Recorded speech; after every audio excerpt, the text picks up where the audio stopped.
చెప్పడం మర్చిపోయా, ఇది మాత్రం అన్నిటికైతే ఎక్కువ మటుకు ప్లాస్టిక్ కవర్సే వస్తాయి కదా, ఇలాంటి కొన్నిటికే బీట్రూట్, క్యారెట్, టమాటా అలాంటి కొన్నిటికే ఈ నెట్ది వస్తుంది. ఇది మాత్రం పడేయను, గిన్నెలు తోమడానికి ఉపయోగిస్తా ఫ్రెండ్స్. మీరు కూడా మర్చిపోకుండా గిన్నెలు తోమి పడేయండి.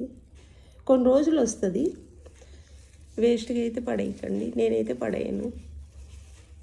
అంతకుముందు ఒకసారి చెప్పే కదా, ఒక వారం 10 రోజులు వస్తుంది ఇది గిన్నెలు తోమడానికి.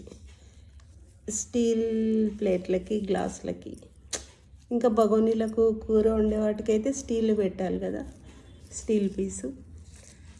కాబట్టి ఇది ఒక వారం 10 రోజులు దీంతో గిన్నెలు తోమవచ్చు.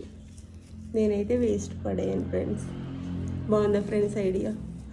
బాగుంటే మీరు కూడా వాడి చూడండి ఫ్రెండ్స్. నచ్చితే కామెంట్ చేయండి, లైక్ చేయండి, షేర్ చేయండి, మెయిన్ సబ్స్క్రైబ్ చేసుకోండి. Bye friends.